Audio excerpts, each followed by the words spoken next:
welcome to London, but not the bustling, modern metropolis you know today. Instead, we are stepping backward through the centuries, stripping away the asphalt and glass, to land squarely in the year 1300. By the dawn of the 14th century, medieval London has reached its absolute zenith. A staggering 100,000 souls are packed tightly within its ancient walls, making it 3 times larger than any other urban centre in England. If you look upward, the colossal silhouette of old St. Paul's Cathedral dominates the skyline, its great spire piercing nearly 500 feet into the sky. It is a structure so massive that Britain will not build anything taller for another 400 years. Down on the River Thames, a chaotic forest of wooden masts sways in the current. Merchant vessels from Venice, Florence, and the powerful towns of the Hanseatic League crowd the wharves, unloading exotic spices, fine wines, and luxurious fabrics. This city is the undisputed crown jewel of England, the roaring, prosperous heart of an expanding kingdom. Yet, within the next 50 years, 2 apocalyptic catastrophes will bring this mighty capital to its knees. The first blow will land in 1315 with the Great Famine. For 3 relentless, agonizing years, the heavens will open, unleashing floods that turn fertile fields into stagnant swamps and precious grain into black rot. Then, in 1348, an even darker terror will arrive, the Black Death. This devastating pestilence will sweep through the packed alleyways with such ferocity that 6 out of every 10 Londoners will be dead within a matter of months. Using advanced modern reconstruction techniques, we can now peer through the fog of time to see London both at the height of its medieval glory and during its deepest hours of despair. We will walk its narrow lanes, step inside its grandest halls, and witness firsthand how a thriving medieval society confronted the end of days. To understand this world, one must understand its geography. 100,000 people, a single square mile of land, and 1 king, all contained within the formidable Roman stone walls that still encircle the city. But do not mistake this place for a mere royal playground. The City of London is England's commercial powerhouse, and it operates with fierce independence. It possesses its own mayor, enforces its own laws, and wields enough financial muscle to make reigning monarchs deeply uneasy. King Edward II learned this bitter lesson the hard way when London's wealthy merchants actively helped orchestrate his overthrow in 1327.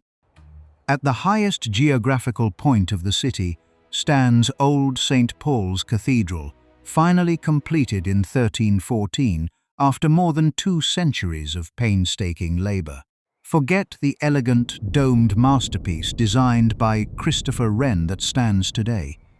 The medieval cathedral was a Gothic monster.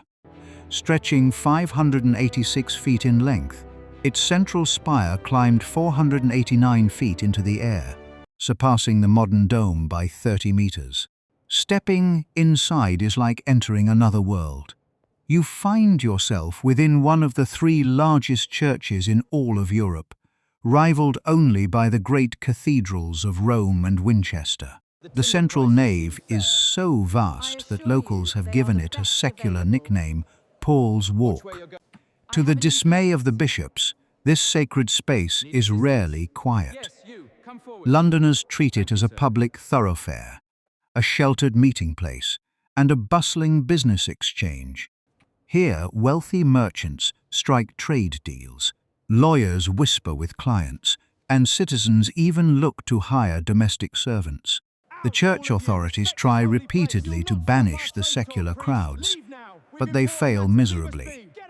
In London, religion and commerce are hopelessly intertwined.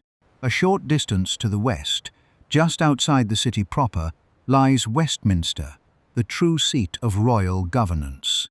King Edward III has recently expanded the Palace of Westminster into a sprawling, magnificent complex. Its crown jewel is the Great Hall, spanning 73 meters in length, making it one of the largest secular enclosed spaces in medieval Europe. This is where Parliament gathers, where royal statutes are drafted, and where the king himself dispenses high justice. The physical separation between the two sites symbols a deeper truth. London controls the wealth, but Westminster controls the crown. Connecting them are Fleet Street and the Strand, avenues already described by chroniclers in 1175 as a continuous wealthy suburb. Yet, while kings and bishops reside in fortified stone palaces, how does the ordinary citizen live? Imagine you are preparing to cross the wide expanse of the Thames. It is the only crossing point for miles in either direction. But as you approach, you realize you are not stepping onto an open bridge. Instead, you are entering what feels like a dark, timber-lined tunnel. London Bridge, completed in 1209, is unlike any other structure on Earth. Rather than mere infrastructure, it is a fully functioning neighborhood suspended directly over the rushing water. 140 buildings line both sides of the narrow roadway. Some of these structures rise 4, 5, or even 6 stories into the air. Shops dominate the ground level, while the upper floors contain cramped living quarters, followed by kitchens, bedrooms, and tiny garrets jammed right beneath the rooflines. Approximately 500 people call this bridge their permanent home, creating a self-contained medieval village hovering 20 feet above the tide. The actual roadway running between these towering buildings is a mere 12 feet wide. Walking across is a chaotic exercise in survival. You must constantly squeeze past heavy wooden carts piled high with northern wool, or duck out of the way of terrified livestock being driven south toward the markets. All the while, the overhanging upper floors of the houses lean inward toward each other, blocking out the sky and creating that oppressive tunnel effect. Some wealthy residents have even constructed cross buildings, entire rooms that span across the width of the road to connect houses on opposite sides. Walking beneath these dark arches, a traveler might easily forget they are standing over a powerful river. Convenience, however, comes with a cost. Every other house along the bridge features primitive latrines that jut out directly over the open air. Their contents drop straight down into the swirling waters below. The Thames is simultaneously the city's primary toilet, its main sewer, and its chief source of drinking water. Despite the stench, these bridgeside shops represent premium, highly contested real estate. Haberdashers, glovers, and cutlers, the very elite of London's craftsmanship, pay exorbitant rents to secure a spot here. This is one of the capital's 4 major retail zones, allowing wealthy buyers to comparison shop by moving from stall to inspect identical goods. The heavy rents collected here are funneled directly into a dedicated fund for the bridge's continuous maintenance, a highly effective medieval version of a public-private partnership. Near the center of the span stands the beautiful stone chapel of St. Thomas Becket, where anxious travelers pause to pray for safe passage before risking the crossing. Meanwhile, at the southern gatehouse, a grimmer sight awaits. The severed heads of executed traitors are routinely impaled on high iron spikes, rotting in the wind as a stark warning of what happens when one crosses the king. At one point, records indicate a gruesome display of 30 heads simultaneously. Beneath the heavy timber framing, the river itself roars like a trapped animal. The 19 thick stone piers supporting the bridge act as a massive partial dam, restricting the flow of the tides so severely that the water level can differ by as much as 5 feet between the upstream and downstream sides. Trying to navigate a small boat through these churning rapids, a practice known as shooting the bridge, is so incredibly dangerous that local watermen charge double the standard fare to attempt it. Many do not survive the gamble. But as congested as London Bridge may be, it pales in comparison to the urban labyrinth that awaits on the shore. Stepping off the stone planks, you plunge directly into Cheapside, the city's bustling primary marketplace since the days of the Norman conquest. The true chaotic nature of medieval life reveals itself the moment you navigate away from the major thoroughfares and plunge into the labyrinth of secondary streets. In the poorest districts of London, the lanes contract sharply, some measuring no more than 6 or 7 feet across. The architecture is aggressively vertical and claustrophobic.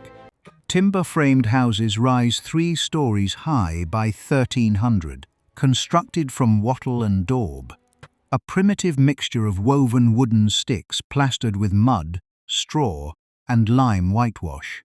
Because ground space is at such a premium, each upper floor juts outward over the street on heavy wooden corbels. In the narrowest alleys, these overhanging stories lean so far toward each other that they nearly touch. Neighbors living on opposite sides of the road can literally open their windows and shake hands across the gap, completely shutting out sunlight and trapping stagnant air below. This dense concentration of wooden structures, open cooking hearths, and thatched roofs creates an environment of constant, terrifying vulnerability to fire. The city authorities are well aware of the danger. A royal decree issued in 1213 legally mandated the use of slate or tile roofs to replace highly flammable thatch. Yet, for the vast majority of impoverished Londoners, this law is completely ignored simply because they cannot afford the cost of materials. Fire breaks out constantly. By law, every household is required to keep a large bucket of water outside their door during the dry summer months.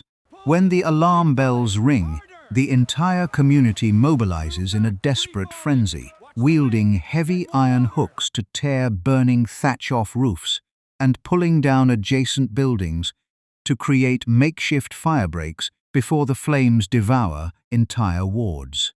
Beneath the overarching timber frames, the ground itself offers no relief. Public sanitation is non-existent. Open mud gutters, acting as primitive sewers, run straight down the center or along the flanks of the unpaved streets. Citizens routinely empty chamber pots and pitch filthy washwater directly out of upper-story windows toward these central drains. Industrial waste flows freely. Local dyers empty their chemical vats directly into the public path, while butchers operating at the shambles near Smithfield leave rivers of animal blood and discarded offal to rot in the sun.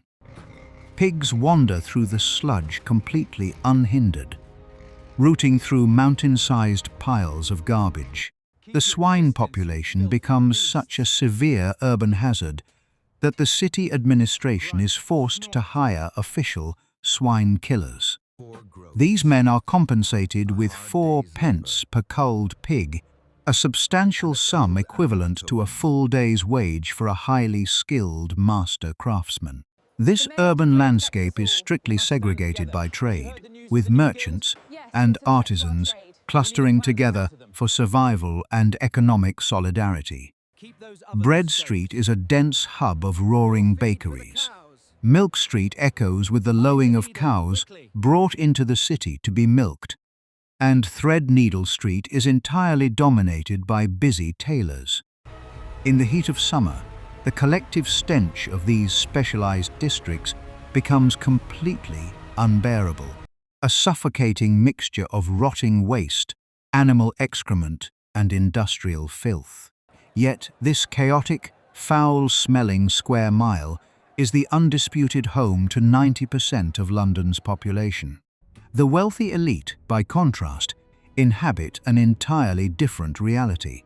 Secure behind thick stone walls, the grand townhouses of merchant oligarchs and high-ranking church officials feature private, manicured gardens, large staff to immediately carry away waste, and even the immense luxury of imported glass windows.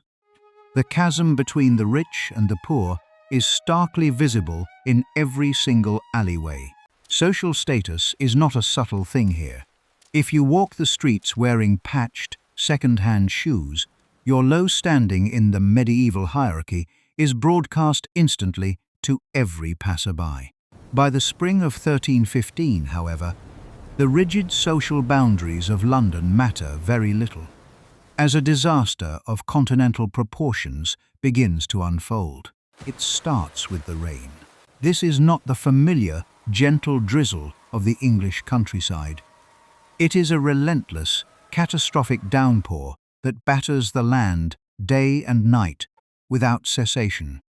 Contemporary chroniclers, watching the skies in absolute horror, compare the deluge to the biblical flood of Noah. The famous Chronicle of Lanercost captures the growing despair, recording a mortality of men through famine and pestilence, the likes of which had never been heard of in modern memory. The rain continues completely unabated through the crucial summer months. Across England, fields turn into unworkable swamps.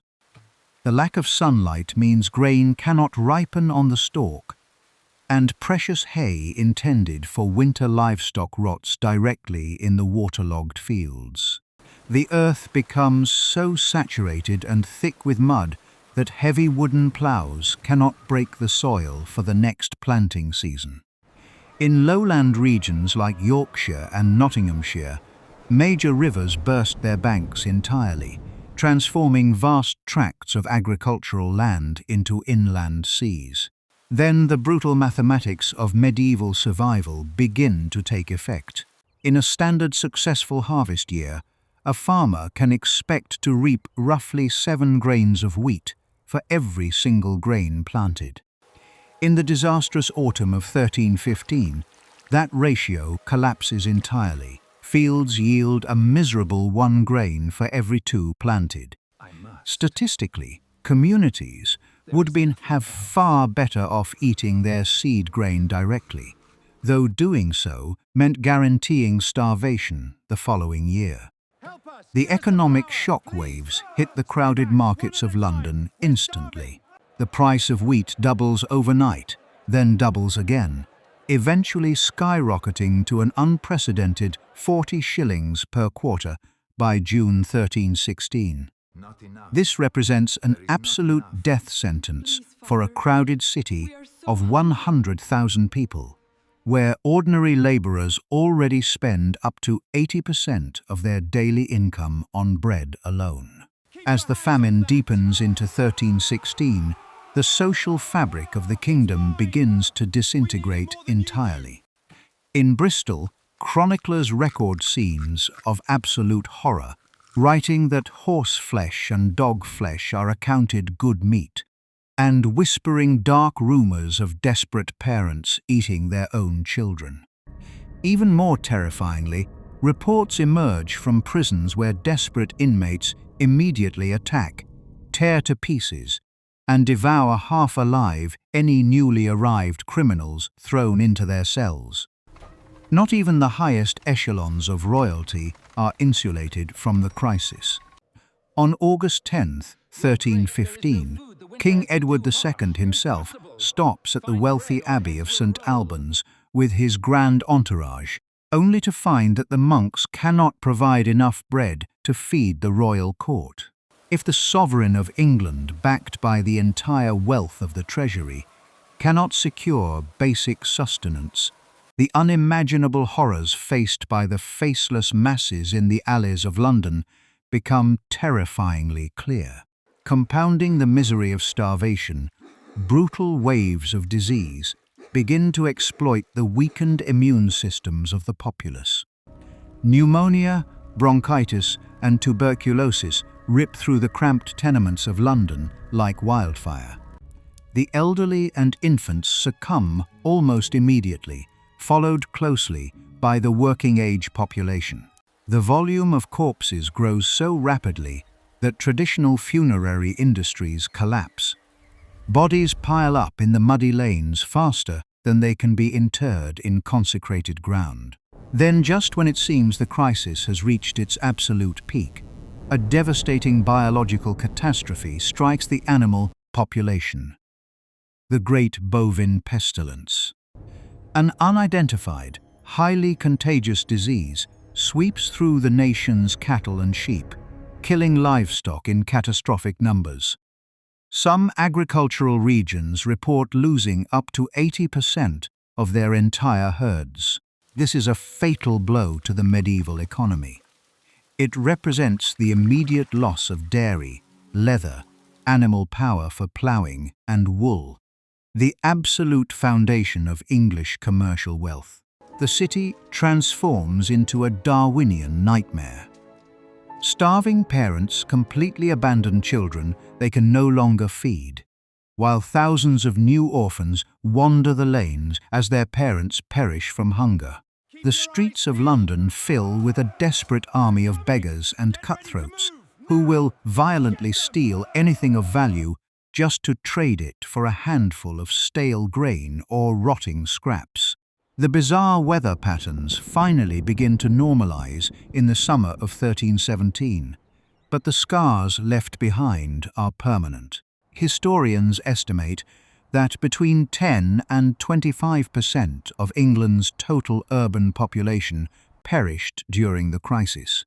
Food supplies do not stabilize until 1325, and the relentless population decline does not halt until 1322. London survives the ordeal, deeply traumatized, economically broken, and drastically weakened, but it remains alive. Yet, the survivors have absolutely no inkling that an even greater apocalypse is waiting just beyond the horizon.